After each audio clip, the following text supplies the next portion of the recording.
What's going on, guys? Noah from Stage 3 here. We are back in the shop with the Maverick for part 3 of this build, and today we're going to be tackling some bed upgrades as well as a few little interior upgrades, just some good quality of life stuff for this rig. But real quick, if you're joining us here and you've missed the previous 2 parts, I'll put some links in the description or in the corner of the video so you can check that out. Once you're caught up on that, come back and catch up with us here, and let's get into those bed upgrades. To kick things off, we've got this bed rug bed liner here on the ground. This also has the tailgate mat attached to it, so this will give us a nice weatherproof kind of soft layer to both protect the bed, but also kind of protects the gear that you throw in as well, and also makes a great extra little bit of padding if you're sleeping in the bed or using it for camping like we already have. All right, guys, quick cut in here from future Noah. As I'm editing this video, I realized that the bed rug I'm talking about is no longer called that. They changed the branding and the naming on the mat, so now it's called the Husky Liners Guardian Comfort Bed Mat. Just same product, different name. I want to let you guys know for clarity. It's still going to be linked down in the description and everything as well. But anyways, back to the video. Now, to go with that, we also have this Putco MOLLE panel. This mounts against the bulkhead of the bed and gives you just basically a whole utility surface where you can mount all sorts of stuff. If you want to put a shovel and an axe or, tie up an extra tow rope or something on here. And then lastly, we've got this rough country hard tonneau cover. It's a tri-fold design. And this Maverick did have the factory Ford soft tonneau cover on it, which is not a bad cover. It was fine, but we wanted something with a little more protection that was just a little more sturdy and rugged. So that's why we picked up this rough country version. I think it'll be a really nice upgrade. All together with all 3 of these, it's gonna do a lot for the utility of the bed. And then, like I said, we'll tackle some interior stuff in a little bit, but I'll talk about that once we've got this wrapped up. First things first, I wanna clean out the bed a little bit and get this bed rug down, and then we'll work our way from there.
No surprise, the bed rug was dead simple to install. We ran a lot of these liners on our other builds in the past. The one thing I will mention is there is kind of 2 methods for doing this. You can either do it the way that I did, where you basically measure out on the bed where you're gonna put the adhesive or where you're gonna put the Velcro strips, and then clean it, lay it out, and then put the bed rug over that. It takes a bit more time, but I kind of prefer doing that way, because the other method is that you can stick the Velcro to the bed rug to start and then peel off the little backing so the adhesive's exposed, and then just kind of push it down as you go. And it does work, but you really have to get it right the first time. If you accidentally wiggle it or it doesn't sit down perfectly straight, or you stick it on and realize you don't like where the Velcro is, it's really hard to undo it because it binds pretty aggressively with that adhesion promoter that they provide. Like I said, I kind of prefer doing it the long way just to make sure I get it all straight and everything's lined up nicely. The next order of business here is gonna be this Putco MOLLE panel. And I'm gonna have to make a few little modifications here to the bed rug, I think, to get this to work right. It's not a huge deal, but I'm gonna take a box cutter and probably have to cut some of the corners or cut new slots in it, because we do have some brackets here that mount using the same bolts as those lower tie downs on the bottom of the bed. So this will need to come up through the bed rug. And then we've got 2 more brackets that go to those upper tie down loops. So I'm gonna get into it and see how we fare.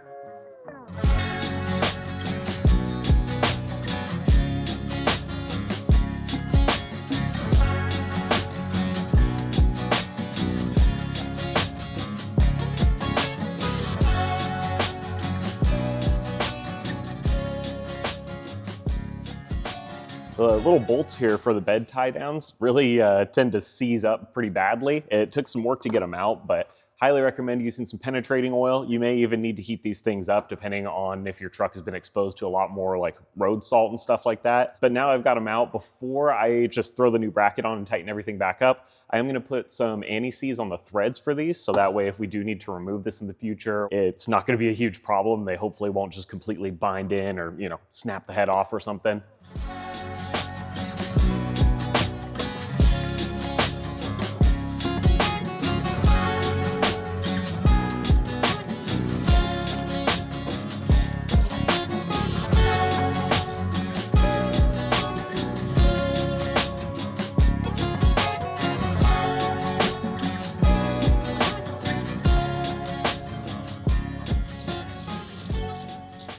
The instructions say that these bolts for the tie downs at the top of the bed are a T27, but I actually found that a T30 fits a lot better. So just double check that and see what works best for the hardware on your Maverick. Might be one of those things where Ford changed the bolts slightly depending on the year.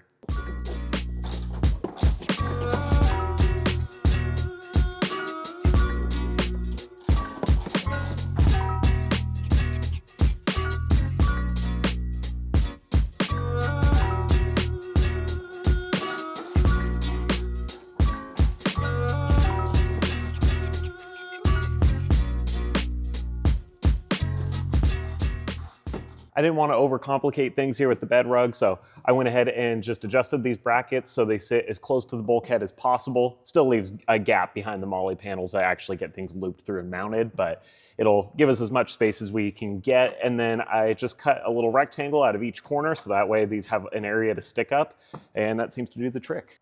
All right, I've got a couple updates for you guys on this MOLLE panel install. So the first thing is, you typically get these little rubber bumpers in these MOLLE panel kits that thread into the inserts on the bottom of the panel, and that basically pushes against the bottom of the bed and just gives it a little extra support. With us doing a tonneau cover, I need this to sit as low as possible and as close to the bed as I can get. So I'm not gonna put the rubber bumpers on there. It's basically gonna sit on the bed rug, and I'm just gonna adjust it down as far as I can go. I don't think it'll be a huge issue because we're not gonna mount anything super heavy on this panel. It might get like a recovery shovel and a hatchet, but yeah, it doesn't need a whole lot of extra stability. With the 4 brackets that are already there, I think we're gonna be all right. The one other thing I wanna point out though is Putco in their instructions, I think, has an older version of this panel featured, and they mention installing 2 more bumps at the top that kind of push against the bulkhead for stability, but our panel looks a bit different from the one in the picture, and it doesn't have the holes drilled, so it seems like that step is no longer relevant. Hey guys, Future Noah checking in again here.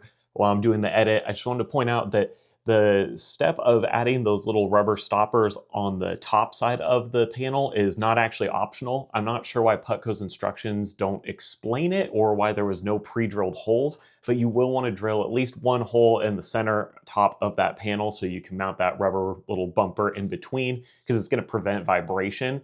I didn't realize that there was any issue because driving around on the street, it was no problem. But as soon as we got the truck off-road, you could hear the panel start to vibrate and make contact with the bulkhead of the bed. So you will want at least 1. If you can do 2, then great. But I just want to clarify that because you're not going to see me do that step in the video since I went back and did it afterwards. But anyways, back to the video. I'm going to mount this up on the brackets. We'll get it seated in place, tighten it up, and then we can move on to that tonneau cover.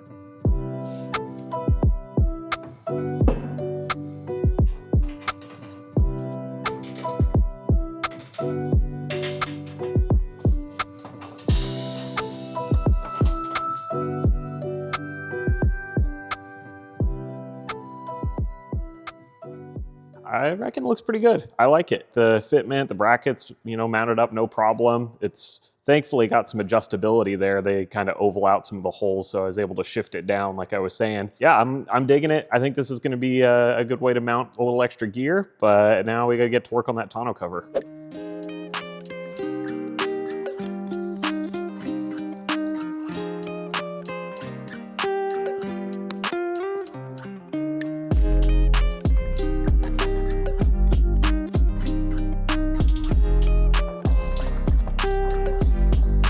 If anybody's wondering why I've got cardboard in here, even though I just did a bed mat, it's because I got to keep that thing clean for photos at the end, but otherwise I'd be kneeling on it.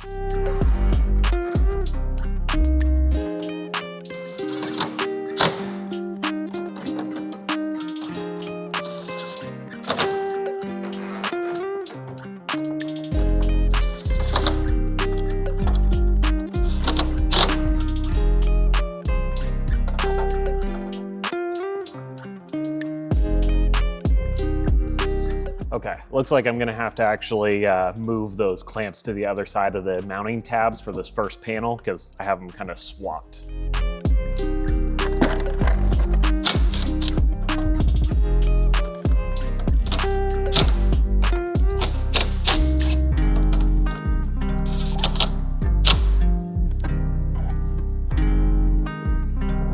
Okay, that should be much better.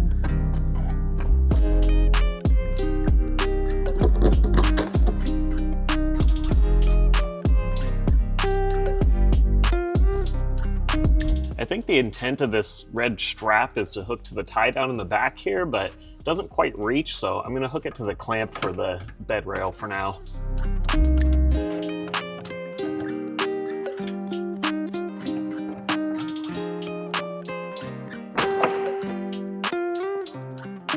All right, looks like our second panel here is lined up well with these strikers. So now we just need to put the 2 strikers on for the last panel, and then we're basically good to go.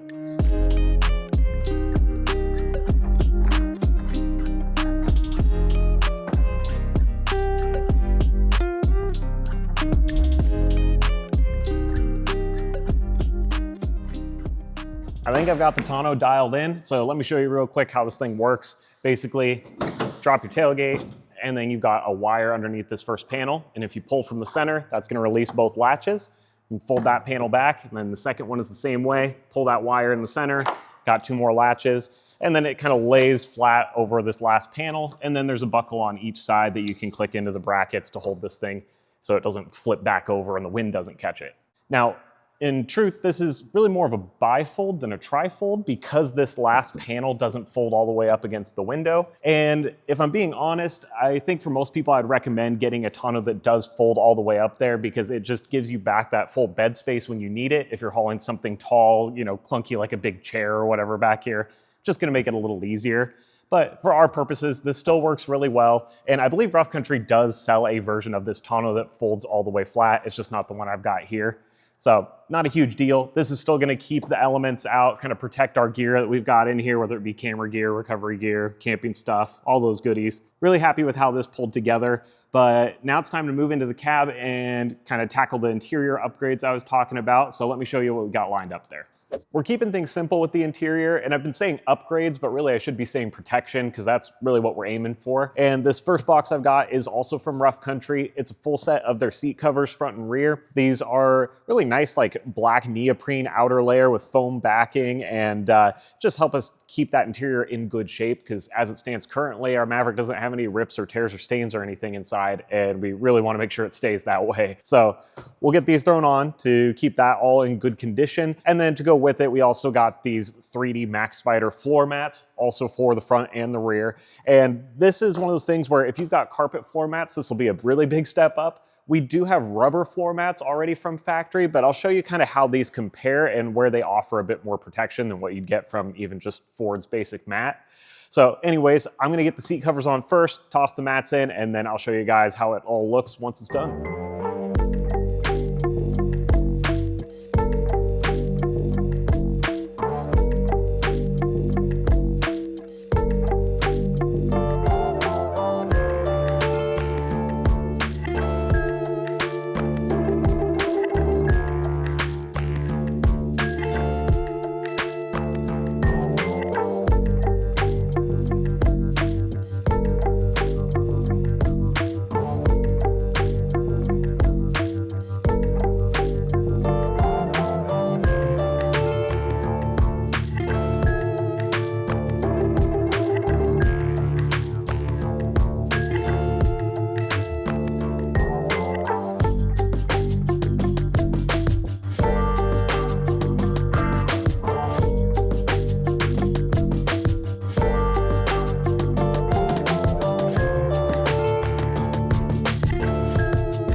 Here's a quick side-by-side for you guys of the driver's side mat. We've got the factory Ford one over here, and then this is, of course, the new 3D mat. So, like I said, the factory rubber mats are not bad, and they actually have a decent lip and still do a pretty good job of keeping, you know, all the mud and dirt confined to one area. But if you look at the 3D mat, there is a bit more protection here, especially up by the pedals. It has a lot more coverage, kind of keeps things from scraping off your boot and then sneaking down behind the mat. So, you know, if you've got like mud or snow, it's not making its way underneath and getting to the carpet. And then, you know, in a few areas, it's a little more bolstered up on the sides, so you get a better tray to just catch all that loose debris. Once again, really big upgrade if you only have carpet mats, but still a nice step up even if you got the rubber ones.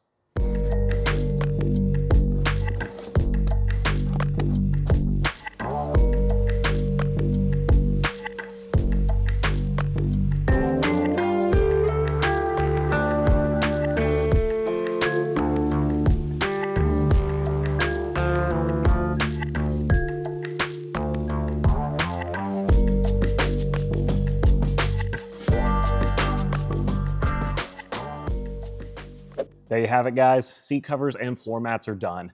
And I think the floor mats look really sharp. Like I said, just a little bit more protection than what we had from factory. Same thing with the seat covers, just keep these seats in good shape, because I do really like the Maverick's interior, and I'd hate to beat it up with us throwing camera gear and crap in here and getting things dirty when we're out wheeling. That kind of wraps up this video. I don't have any other mods for this one, but hopefully you guys enjoyed it. I know this was a lot less technical than the previous 2 build videos that we've done. Bed upgrades, interior stuff is simple, but sometimes simple is nice, and it's good to have things that you can knock out quick in a day. Anyways, I appreciate you guys watching, especially if you stuck it out to the end.